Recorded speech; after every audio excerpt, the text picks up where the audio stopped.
Bismillahirrahmanirrahim. Assalamualaikum warahmatullahi wabarakatuh. Alhamdulillah wassalatu wassalamu ala Rasulillah Sayyidina wa habibina wa maulana Muhammad ibn Abdullah wa ala alihi wa sahbihi wa man wala wa la hawla wa la quwwata illa billahil aliyyil azim. Allahumma salli wa sallim ala سيدنا وحبيبنا ومولانا محمد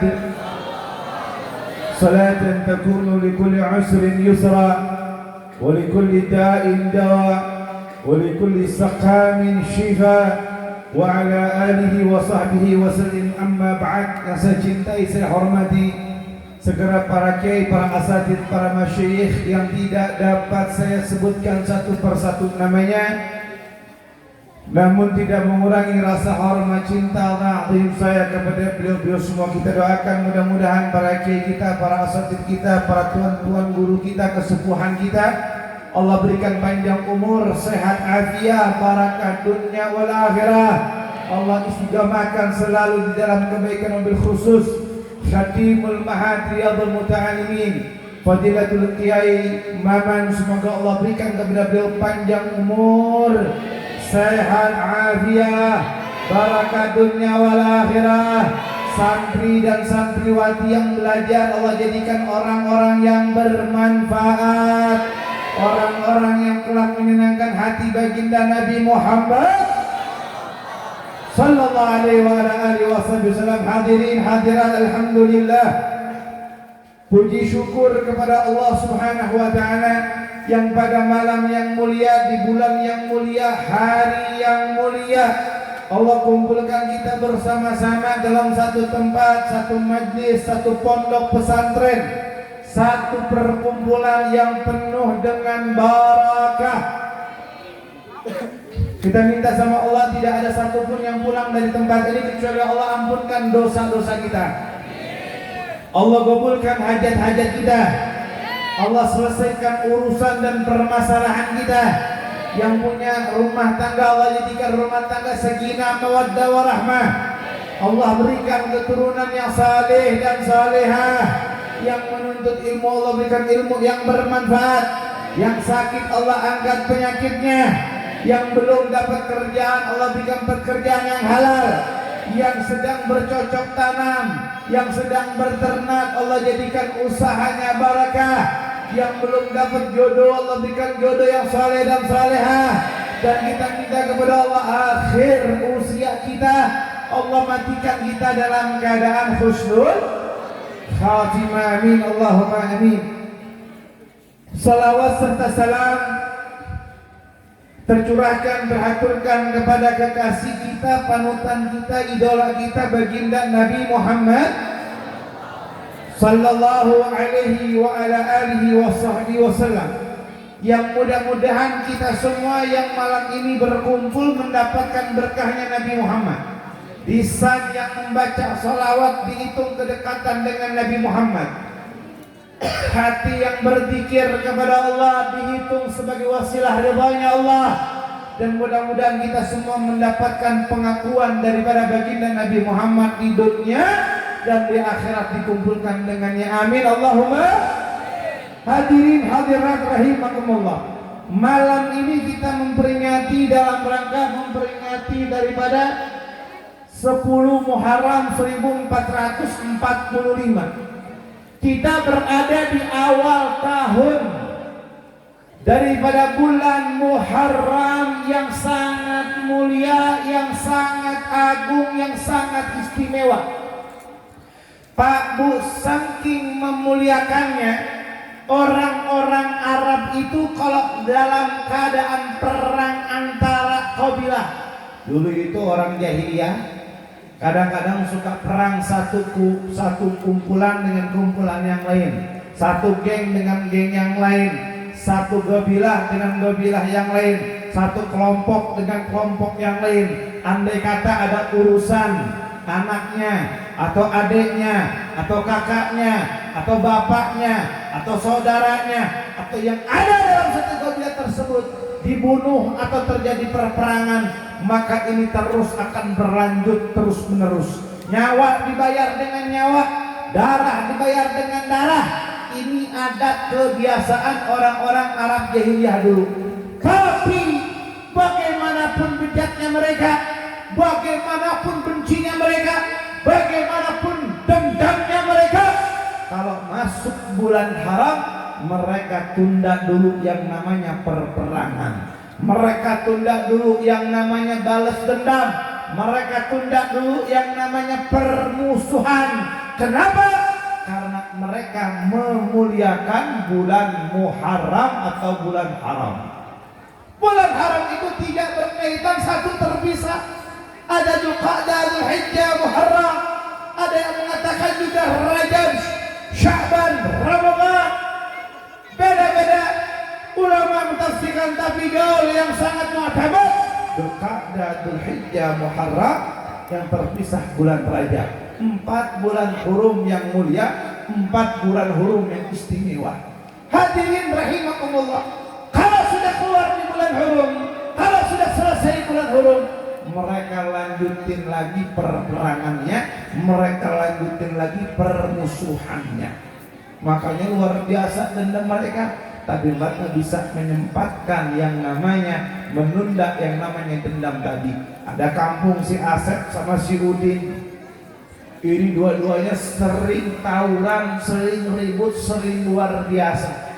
Andai kata saudaranya si Asep dibunuh si Udin, Udin gak terima, bikin perang kabilah. Ternyata di kabilahnya Udin ada yang kebunuh lagi, terus berkelanjut. Tapi Pak Bu, masuk bulan haram, Asep Udin saling tegur sapa satu sama yang lain. Tapi ingat, itu cuma sementara. Keluar bulan haram, mereka lanjutkan lagi pertempuran, mereka lanjutkan lagi perperangan. Kenapa? Kalau belum terbayar tuntas, mereka tidak akan pernah usai. Bayangin itu mereka begitu luar biasa memuliakan bulan haram. Apalagi bulan Muharram. Bulan Muharram adalah salah satu bulan hurum yang paling mulia, bulan hurum yang paling istimewa. Afdalul syuhur ba'da Ramadan, syahrul Muharram Mukarram. Yang paling mulia bulan setelah bulan suci Ramadan, bulan yang agung, bulan Ramadan adalah bulan Muharram yang penuh dengan kemuliaan. Dan di dalam bulan Muharram ada Ashrah Awail, 10 hari pertama yang sangat istimewa. Kenapa bulan Muharram sangat mulia? Kenapa bulan Muharram sangat istimewa? Kenapa bulan Muharram sangat luar biasa? Hadirin hadirat, bulan Muharram itu bulan di mana Allah mengabulkan doa-doanya Nabi Allah Adam dan menerima Nabi Allah Adam daripada taubat-taubatnya. Bu, cager, tunduk apa sare? Bu, cager, damang, alhamdulillah. Mudah-mudahan ibu-ibu dibahagiakan selalu dunia akhirat. Yang serat mudah-mudahan dilonggarkan sama Allah. Allahumma. Bu, nyaho Nabi Allah Adam tuh? Kenal Nabi Allah Adam gak? Tahu Nabi Allah Adam? Buyut namanya kabeh. Buyutna orang sadar. Bu punten nih Pak, Bu, Pak, saya nggak bisa bahasa Sunda. Bahasa Sunda saya cuma 3 doang, aing sia hunggul. Itu doang. Bedak-beduk, mohon maaf jadi kalau mau pakai bahasa Sunda kayaknya kurang rapi dikit gitu ya Bu ya. Kajen Bu, kajen ting kasar. Bu, dengan ku sia ya. Dari mana tuh mah? Katanya boleh jadi disini kan Habib. Bu, Aisyah yang ngikut-ngikut. Kayak di sini laki-laki ibu-ibuan sudah. Tahu Nabi Adam? Nabi Adam itu dulunya tinggalnya di mana? Surga. Nabi Adam tinggal di surga, semua penuh dengan fasilitas. Oh Pak, di surga mah bersih semuanya. Tidak ada kotoran apapun. Air ludah tidak ada, ingus tidak ada, bersin tidak ada, buang air kecil, buang air besar tidak ada. Semuanya penuh dengan keindahan. Mau makan tinggal makan, mau minum tinggal minum. Ibu-ibu nanti kalau masuk surga, amin Allahumma. Di surga kepingin ayam bekakak, nggak perlu pakai goreng bu. Ujung-ujung ayam bekakak. Mau apa ayam kalkun goreng, ayam. Mau apapun semuanya sudah tersedia. Nggak perlu pakai susah, nggak perlu pakai yang namanya repot. Tapi maaf di surga tidak ada yang namanya rokok. Mual bakal ayam yang arek naon sekalipun. Ayana di neraka, tinggal pilih hayang surga, hayang neraka. Telah mudut ya. Astuh.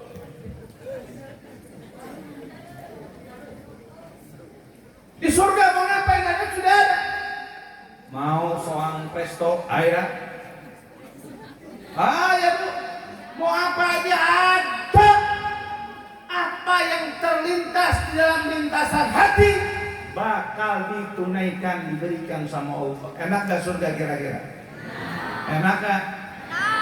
Istananya terbuat dari emas, berlian, intan, permata. Pak, di surga itu Pak, ada satu istana punya 70 ruangan. Setiap satu ruangan, satu istana punya 70 lorong. Setiap satu lorong punya 70 ruangan. Setiap satu ruangan punya 70 kamar. Dan setiap satu kamar dilayani 70 bidadari. Menah itu tadi surga. Tapi Pak maaf bidadari itu sangat indah Pak. Indah luar biasa. Saking indahnya putihnya, kalau misalkan dikatakan cunah mah, andai kata air keringatnya jatuh ke laut, laut berubah yang asin jadi tawar. Bener bu? Indah luar biasa. Tapi Pak maaf seindah-indahnya bidadari surga nanti bakal kalah dengan ratunya. Siapa ratunya? Istri solehah yang sabar menemani suaminya. Itu ratu Pak. Makanya pun hidupnya buka pemajikan yang hiji. Panggulisna, pangbagerna, pangsagala-galana. Makanya kalau cuma satu sayang. Setuju? Tapi bukan nyari usia mah. Hayang loba kawannya kasihan bu, saya kalau ngecek kanan banyak suami-suami tertekan bu. Sabar ya Pak. Di atas, ya Allah merenung kayak punya masalah dengan bini masing-masing itu. Emang istri begitu Pak, nggak pernah mau ngalah. Salahnya aja sok bener, apalagi benernya. Itulah kodratnya seorang perempuan. Makanya gara-gara perempuan juga laki-laki diturunin dari surga hadirin. Gara-gara awewe, gara-gara siaga. Yang biar dia mikir siapa? Gara-gara perempuan itu nikmat yang banyak luar biasa. Kata Allah Subhanahu wa taala, Adam wala taqrabu hadhihi syajarah. Adam ente mau ngapain aja boleh. Ente mau ini mau itu silakan. Tapi satu, apa ya Allah? Ente jangan dekat-dekat ini pohon, apalagi makan itu pohon. Itu pantangan, itu tantangannya. Kata Adam, baik ya Allah. Jalan-jalan Adam sama perempuan yang bernama Siti ibunya. Semua makhluk yang ada saat ini atau manusia yang ada. Berangkat Adam Siti Hawa. Ada musuhnya manusia yang nggak senang, sebel, kehel, benci sama Nabi Allah Adam. Siapa namanya? Iblis. Iblis waktu Allah menciptakan Nabi Allah Adam, kata Allah, Iblis, kamu sujud sama Adam. Apa kata iblis? Ada ya Allah, engkau ciptakan aku dari api, sedangkan kau ciptakan dia daripada tanah. Aku lebih mulia daripada Adam, wahai iblis. Nggak mau suruh sujud sama dia, wahai iblis. Sombongnya iblis. Makanya sifat sombong itu bisa membuat seseorang terpeleset dan tergelincir karena kesombongannya. Hadirin rahimakumullah, jalan nih Adam sama Siti Hawa, lagi jalan. Tiba-tiba Adam dibisikin sama iblis, Adam, itu biasanya yang dilarang-larang itu biasanya punya sesuatu yang nikmat terkhususkan, punya kenikmatan tersendiri. Coba ente makan dikit dah, cicipin, pasti nikmat luar biasa. Adam kuat, dia nggak terima, dia nggak sambut, dia nggak mau. Kena bujukan yang namanya iblis. Saking pegang prinsipnya, iblis nggak bisa ngerayu Nabi Allah Adam. Akhirnya apa Pak? Dirayu yang namanya Siti Hawa. Perempuan dirayu sama iblis. Tahu yang namanya perempuan itu terciptakan dari tulang rusuk. Ingat, perempuan terciptakan dari tulang rusuk, bukan tulang punggung. Makanya nggak boleh membiarkan seorang perempuan itu menjadi tulang punggung. Hati-hati, suami yang suruh istrinya kerja cari duit, suaminya tidur di rumah main judi slot, hati-hati. Kalau bayar, ya kan sudah kebalik. Istri kerja, suami ngurus anak nyuci piring. Kagak bener yang model begini. Kodratnya, fitrahnya, suami yang cari nafkah, istri di rumah ngurusin anak sama suami. Itu kodrat yang bener. Hadirin rahimakumullah. Ini Adam, ini Hawa tercipta dari tulang rusuk. Saya mau tanya sama laki-laki, jawab jujur. Tulang rusuk itu lurus apa bengkok? Lurus apa bengkok? Bengkok. Yang namanya tulang rusuk bengkok sama dengan sifat perempuan. Makanya perempuan memiliki sifat yang bengkok. Artinya apa? Kalau perempuan diikutin maunya, tulang rusuk yang bengkok didiemin, bakal semakin jadi semakin bengkok. Tapi kalau tulang rusuk dipaksakan untuk lurus, maka dia bisa patah dan rusak. Sama dengan perempuan.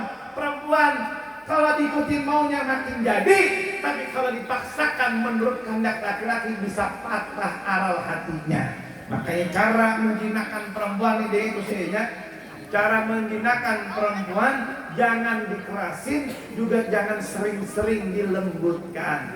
Ya kalau lagi marah kasih duit 1 juta, duk mangkat kamu ayam motor sekali punya.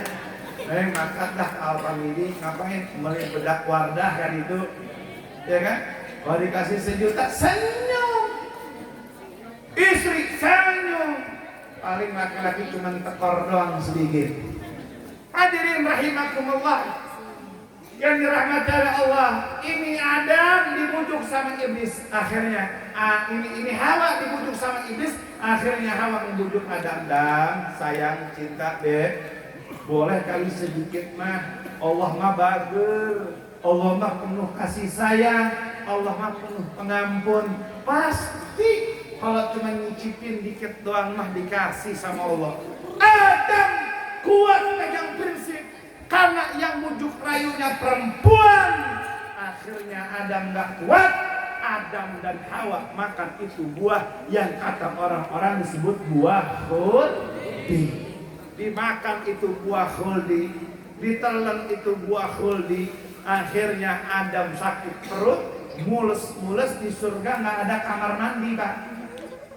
Dia mau cari, mau buang, mau dibuang tuh hajat, gak ada kamar mandi. Akhirnya apa?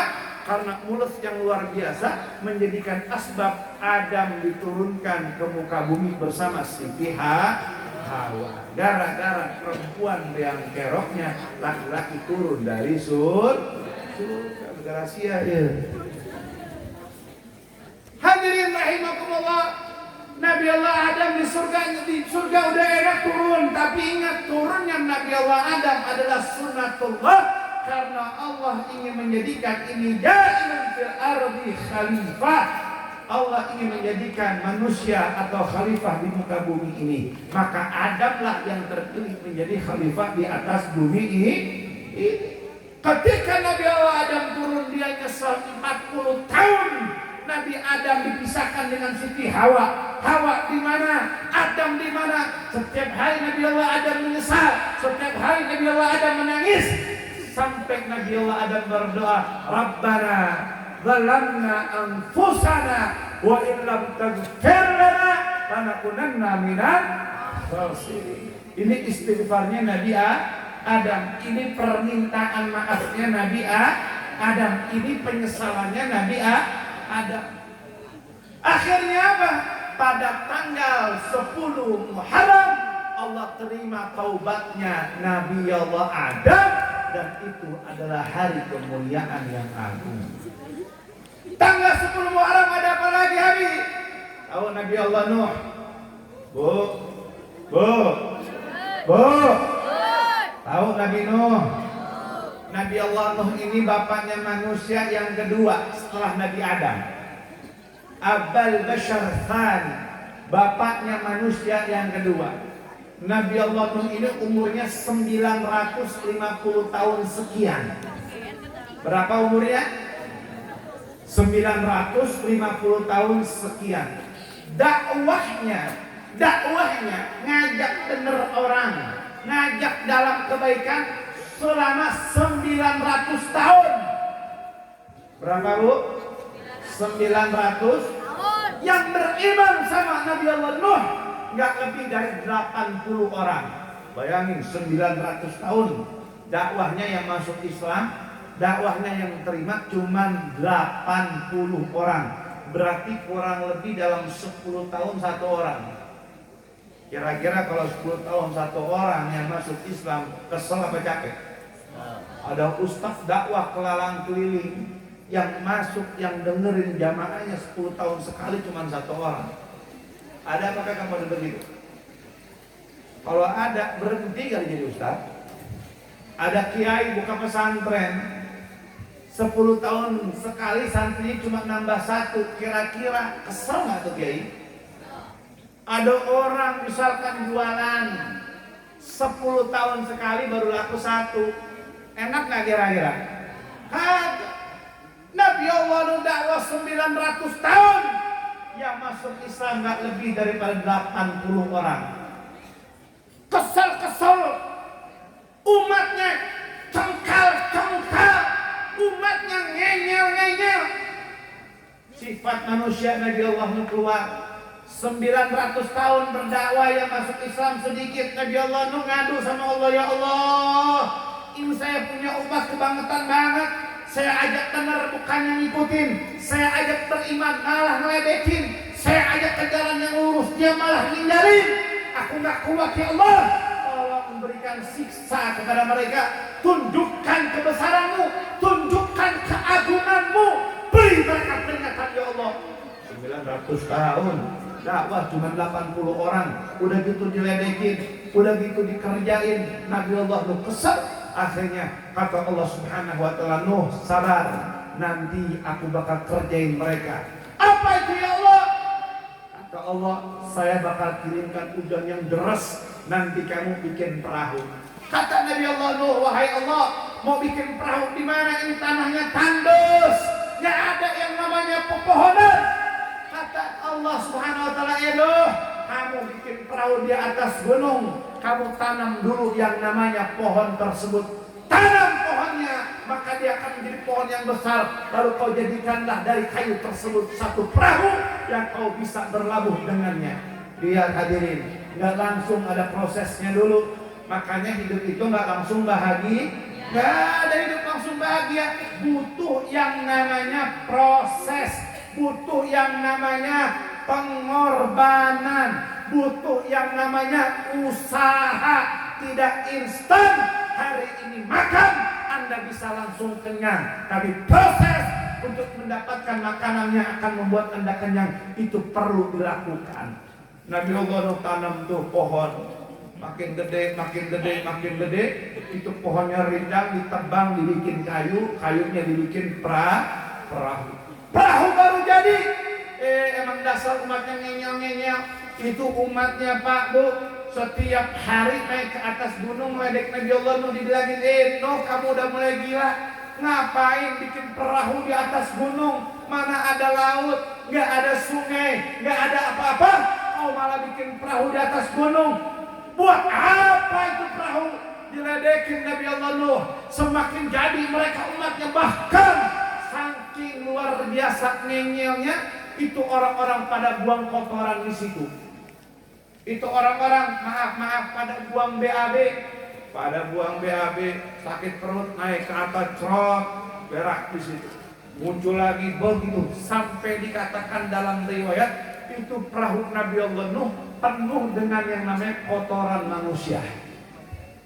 Pak Bu, ada orang sakit, nggak bisa ngapa-ngapain, keadaannya susah.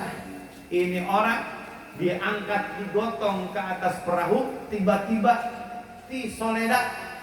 Nyawa tuh tisoleda? Nyawa tuh? Leres? Tahu? Apa itu tisoleda? Naon? Hah? Tipeleset? Kepeleset? Jatuh kepleset di atas tumpukan kotoran manusia. Mata kira-kira? Oh, nyaho baru. Tubuhnya penuh dengan kotoran, tapi subhanallah, yang tadinya nggak bisa ngapa-ngapain, yang tadinya lumpuh, yang tadinya susah, itu bisa bangun, gagah, jalan, dan bikin isu bahwasanya penyakitnya sembuh gara-gara kotoran yang ada di dalam perahu Nabi Allah Nuh. Pak Bu, isunya nyebar, kabar informasinya kemana-mana. Akhirnya apa? Itu orang yang punya penyakit berduyun-duyun datang ke atas gunung, ngapain? Nyerokin yang namanya kotoran tadi. Tergantung penyakit. Ada yang bawa di mangkok, ada yang bawa di rantang, ada yang bawa di baskom, macam-macam sesuai kadar sakitnya. Akhirnya perahu yang tadinya dikotorin sama mereka bersih juga sampai ke kerak-keraknya bersih, gara-gara Allah tegur mereka dengan penyakit, sembuhnya dengan kotoran mereka sendiri. Bukannya semakin berpikir, bukannya semakin makin jadi, tapi mereka semakin melawan, makin jadi mereka semakin meledek Nabi Allah Nuh. Akhirnya apa yang dijanjikan oleh Allah, turunlah hujan yang lebat 40 hari 40 malam. Ini bumi dihujani dengan hujan yang sangat lebat. 80 orang naik ke atas perahu, hewan saling berpasang-pasangan naik ke atas perahu. Hari itu semuanya penuh bagi orang yang beriman, tapi bagi yang tidak beriman tidak naik. Bagi yang beriman tidak ikut, termasuk anaknya Nabi Allah Nuh yang bernama Kan'an. Kan'an gak mau. Kata Nabi Allah Nuh, irkab ma'aya ya bunaya, wahai anakku naik bareng-bareng. Kata Kan'an, don't worry, aku tidak mau wahai papiku. Sudah itu. Dia pilih dengan kelompok-kelompoknya, dia pilih dengan teman-temannya. Akhirnya apa? Hujan semakin lebat. Kan'an naik ke atas bukit gunung. Gunung pun tertutup dengan bah air yang sangat besar.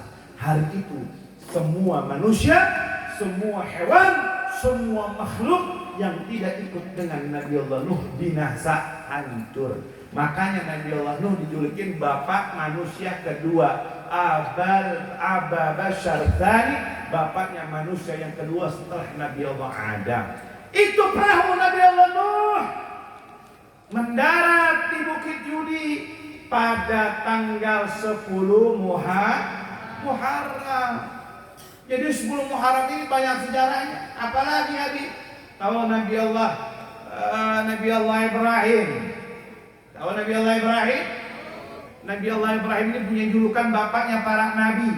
Kenapa disebut dengan bapaknya para nabi? Karena banyak nabi, banyak rasul yang lahir dari rahimnya, tulang rusuknya, ataupun daripada sulbinya Nabi Ibrahim. Siapa? Keturunan Nabi Allah Ismail kah? Atau keturunan Nabi Allah Ishak? Dulu yang namanya Bani Israel itu tempat kampung desanya para nabi. Saking banyaknya nabi, setiap tempat, setiap gang ada nabi, ada rasul di dalamnya. Makanya Nabi Allah Ibrahim diberikan julukan bapaknya para nabi, Abul Anbiya. Kenapa? Banyak keturunan Nabi Allah Ibrahim yang menjadi nabi dan rasul. Ini Nabi Allah Ibrahim dulu pernah dikerjai karena murkanya Raja Namrud. Kenapa Raja Namrud murka? Nabi Allah Ibrahim waktu masih muda, ya, waktu itu baru dia akan menjadi rasul. Nabi Allah Ibrahim ini memecahkan seluruh berhala-berhalanya berhala Raja Namrud. Semua patung-patung berhala dihancurkan, semua patung-patung yang ada dibinasakan, kecuali satu patung yang paling besar. Raja Namrud marah, Raja Namrud emosi. Kata Raja Namrud, tangkap Ibrahim, jebloskan dan bunuh Ibrahim. Jadi main tangkap aja, nggak pakai tunggu pembuktian, nggak pakai tunggunya saksi-saksi yang lain. Dapat kabar Ibrahim yang ngancurin, Ibrahim ditangkap, diadilin sama Raja Namrud. Raja Namrud mengatakan pada Ibrahim, Ibrahim, apa benar kamu yang menghancurkan berhala-berhala tersebut? Apa benar kamu yang menghancurkan patung-patungku, Tuhan-Tuhanku? Apa kata Ibrahim? Wahai Raja, aku tidak punya kemampuan untuk menghancurkan Tuhan. Kamu lihat saja, itu patung-patung yang hancur itu yang kecil atau yang besar. Kamu teliti dulu. Kalau sekiranya patung-patung itu hancur semuanya, tersisa satu yang besar, berarti patung yang besar itu adalah yang menghancurkan patung-patung yang lainnya. Kamu tanya sama patung tersebut, kamu tanya sama Tuhan tersebut, apakah benar dia yang menghancurkannya? Karena terlihat satu kapak yang bekas dihancurkan di patung-patung yang lain, tergantung atau bergantung di dalam patung yang besar tersebut. Raja Namrud marah, Ibrahim, kamu kira aku bodoh? Mana mungkin satu patung bisa menghancurkan patung-patung yang lain? Jangankan kau suruh aku bertanya kepadanya, apapun yang aku lakukan dia tidak bisa melakukan apa-apa. Kata Nabi Allah Ibrahim, kalau begitu yang salah dan yang bodoh itu kamu. Sudah tahu patung gak bisa ngapa-ngapain masih kamu sembah. Sudah tahu patung gak bisa melakukan kebaikan, gak bisa menyelamatkan orang lain, kamu masih sembah. Kamulah yang bodoh, bukan saya yang bodoh. Rajanya marah, murka. Akhirnya apa? Itu yang namanya Raja Namrud ngumpulin yang namanya kayu bakar yang besar. Si Nabi Allah Ibrahim dilemparkan ke dalam yang namanya api tadi. Namun kata Allah, ya nar kuni barda wasalama. Api, kamu jadilah api yang dingin dan juga menyelamatkan. Itu api dingin diselamatkan Nabi Allah Ibrahim pada tanggal 10 Muharram. Banyak kejadian hadirin rahimakumullah yang dirahmati oleh Allah Subhanahu wa taala. Nabi Allah Yunus keluar daripada perut yang namanya ikan yang besar. Kalau kata orang kita namanya ikan paus, ikan yang gede. Itu pada tanggal 10 Muharram Nabi Allah Yunus baca doa la ilaha illa anta subhanaka inni kuntu minal. Itu ikan yang gede yang ada di atas lautan, yang mereka menyelam di dalam kedalaman lautan. Ketika Nabi Allah Ibrahim mengucapkan doa tersebut, beristighfar seperti itu, Nabi Allah Yunus, mohon maaf, ketika itu kulit itu yang namanya paus nggak kuat, sakit, akhirnya muntahkan isinya, dan Nabi Allah Yunus selamat daripada cengkraman ikan yang besar tadi atau dalam perut ikan yang besar tadi pada tanggal 10 Muharram. Banyak kejadian-kejadian yang lain termasuk Nabi Allah Musa. Nabi Allah Musa itu hidup di zamannya raja yang zalim. Siapa raja yang zalim? Namanya Fir'aun. Bu, mau punya anak dikasih nama Muhammad Fir'aun? Atau Syekh Fir'aun mau? Kagak ada. Maaf, bukan Muhammad, namanya Syekh Fir'aun mau? Atau Asep Fir'aun? Kagak ada yang mau. Gak ada yang mau. Saking bejatnya yang namanya Fir'aun.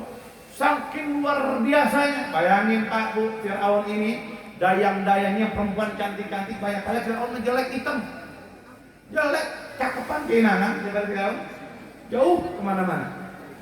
Ini Fir'aun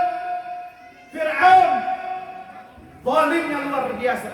Ada yang namanya penasihat Fir'aun, dia bilang, Fir'aun, kamu ini bakal runtuh kejayaannya, kamu ini bakal runtuh kerajaannya, dan kamu bakal dibunuh oleh seorang laki-laki yang kelak akan lahir.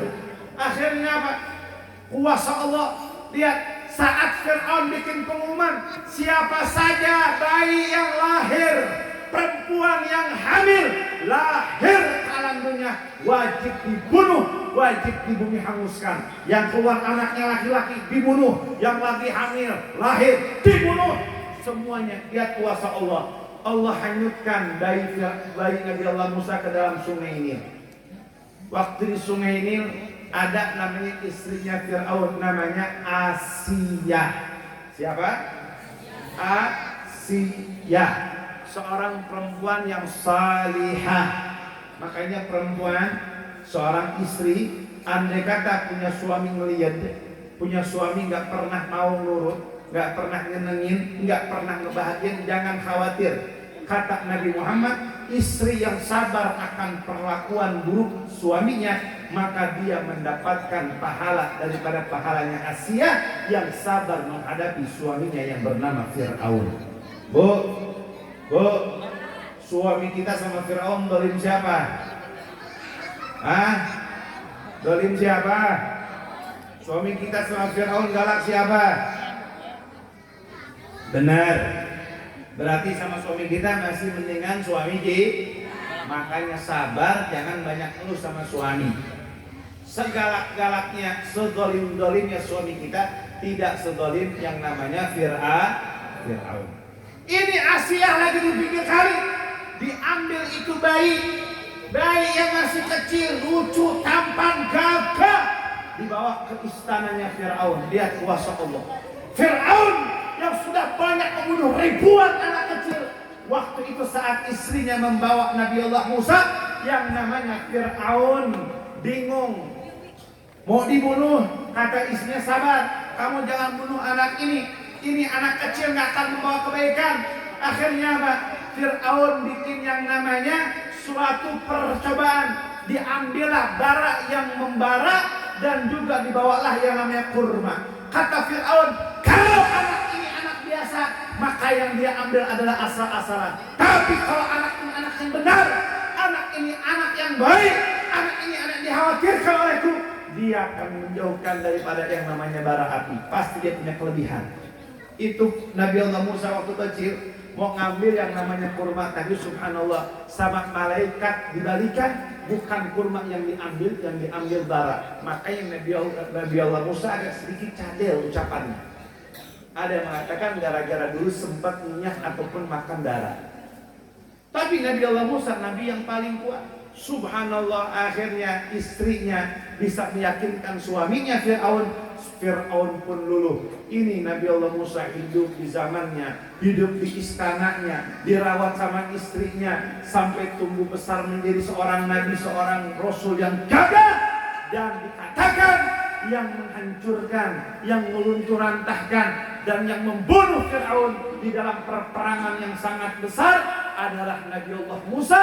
Dan saat tersebut pada tanggal 10 Muharram, Allah belah itu sungai Nil yang begitu luar biasa, lautan yang begitu sangat luar biasa. Saat tersebut Allah selamatkan Nabi Allah Musa dan bisa melewati daripada laut tersebut. Dan Allah hancurkan, tenggelamkan yang namanya Fir'aun dengan bala tentaranya. Itu terjadi pada tanggal 10 Muharram. Itu bulan yang sangat luar biasa. Bulan Muharram bulan yang sangat indah. Bulan Muharram bulan yang sangat luar biasa. Bahkan dikatakan Allah ciptakan nurnya Nabi Muhammad. Itu pada bulan Muharram, tanggal 10 daripada bulan Muharram, atau yang dikenal dengan Asyura. Hadirin rahimakumullah, yang dirahmati oleh Allah Subhanahu wa taala. Bulan yang agung, bulan yang istimewa sudah berada di depan kita dan kita berada di dalamnya. Oleh sebab itu, ayo di bulan yang mulia, bulan yang agung, bulan yang istimewa, tingkatkan kembali daripada kedudukan kita, tingkatkan kembali daripada kualitas hidup kita. Jangan pernah putus asa dari rahmat Allah, jangan pernah merasa minder dari rahmat Allah. Sebesar apapun dosa kita, sejauh apapun kehidupan kita, Allah punya kuasa, Allah punya rahmat yang sangat luas. Yang suka mabuk, jangan takut, rahmat Allah luas.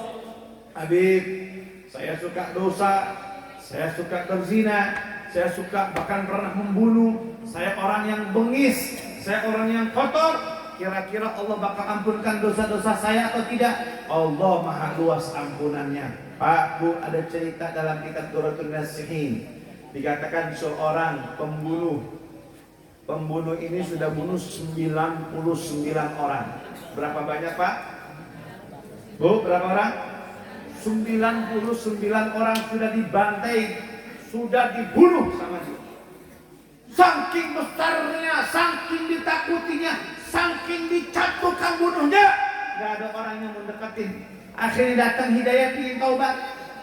Datanglah sama Ustaz, nanya sama Ustaz, contohnya begitu, bahasanya kurang lebih. Bilang, Ustaz, saya datang ke sini mau bertaubat, dosa saya banyak. Ditambah ini Ustaznya belum jadi, masih mengkel. Kadang-kadang mondok baru 1 tahun bisa ngomong, bisa ceramah, udah dibilang kiai. Zaman sekarang mabuk. Orang nggak pernah belajar ilmu alat, ilmu nahwu sharaf, balik, mantik, balaghah dan lain sebagainya. Tidak dibilang ustaz, dibilang kiai, didengar ucapan di mana-mana. Sama. Ini orang yang bunuh 99 orang datang ke ustaz yang masih setengah-setengah. Sampai ke bangsa itu dia ngadu, wahai ustaz, saya mau taubat, dosa saya banyak, maksiat saya luar biasa. Apa kata ini ustaz? Emang dosa ente apaan? Emang maksud ente apa? Kalau ente mau taubat, rahmat Allah itu luas.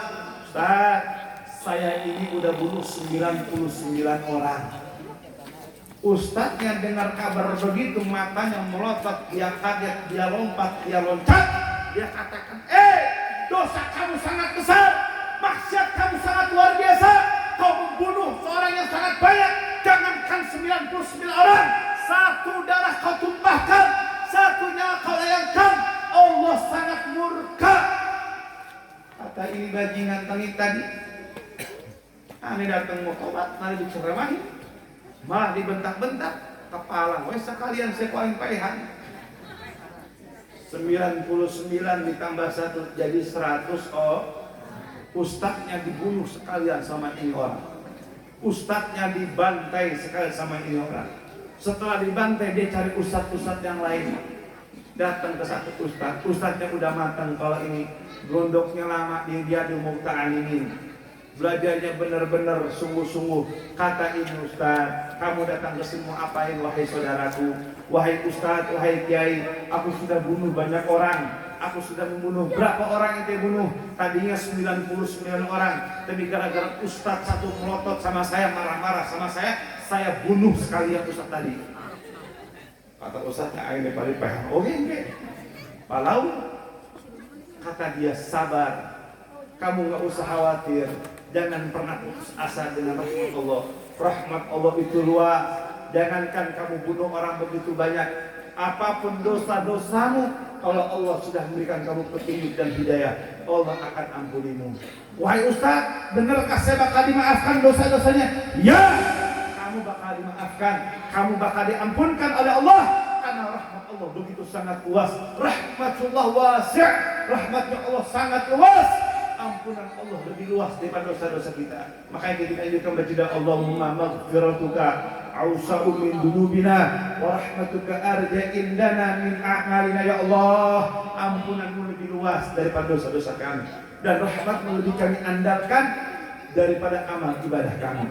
Ini ustadz yang ngomong, wahai saudaraku, kalau kamu mau taubat, kamu mau minta maaf, kamu mau taubatan nasuha, maka kalau kamu pulang ke kampung kamu sama aja bohong.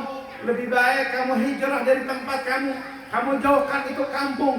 Karena pergaulan kamu, sehebat apapun kamu menjaga dirimu, kalau circle-nya, tempatnya masih belum berubah, sama aja bohong, sama aja percuma, mustahil. Kamu harus hijrah.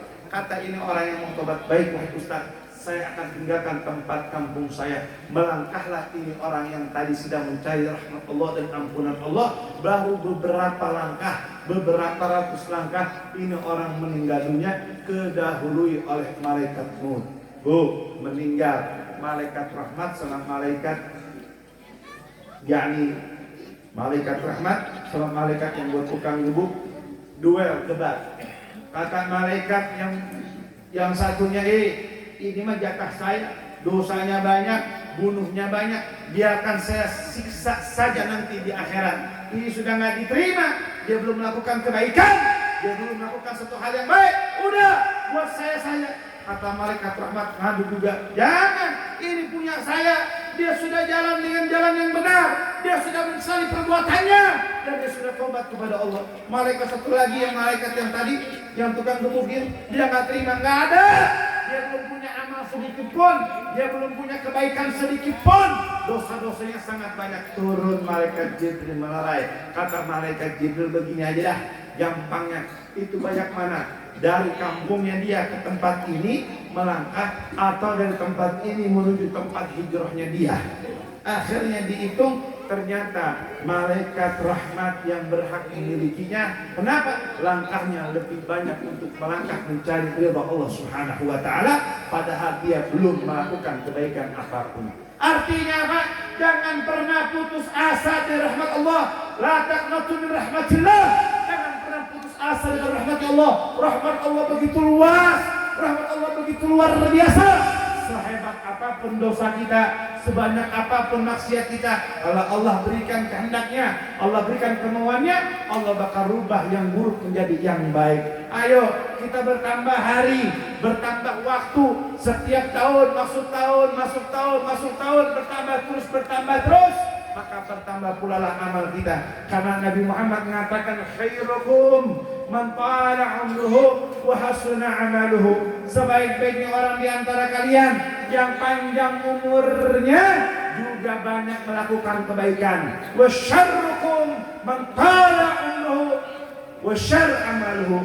Seburuk-buruknya adalah orang di antara kalian yang panjang umurnya tetapi juga buruk daripada amal perbuatannya. Mudah-mudahan di tahun baru ini, tahun 1445, di bulan yang mulia ini, pulang dari sini Allah ampunkan dosa-dosa kita, Allah maafkan kesalahan kita, Allah kabulkan hajat-hajat kita.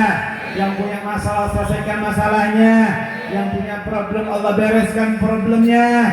Kita yang kumpul di tempat Allah berikan kebahagiaan di dunia dan di akhirat. Kita minta sama Allah, ya Allah, Allah matikan kita husnul khatimah, husnul khatimah. Allah berkahkan pondok pesantren ini, Allah jadikan mereka yang belajar di pondok ini mendapatkan ilmu yang bermanfaat.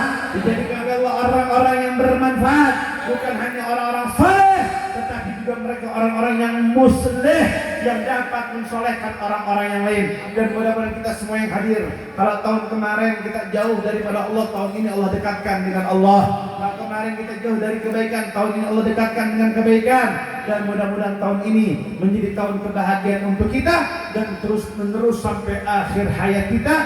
Allah berikan kebahagiaan di dunia, dan nanti di akhir Allah bahagiakan bersama baginda Nabi Muhammad. Ya Rabbana la tuzigh qulubana ba'da idh hadaytana wa hab lana min ladunka rahmah. Rabbana atina في الدنيا حسنة، في الدنيا مع النبي محمد، وفي الآخرة حسنة، وقنا عذاب النار، وقنا عذاب النار، وقنا عذاب النار. وصلى الله على سيدنا محمد وعلى آله وصحبه وسلم، والحمد لله رب العالمين. جزاكم الله خير الجزاء. إن saya sampaikan kurang lebih mohon maaf. Jazakumullah khair. Assalamualaikum warahmatullahi wabarakatuh.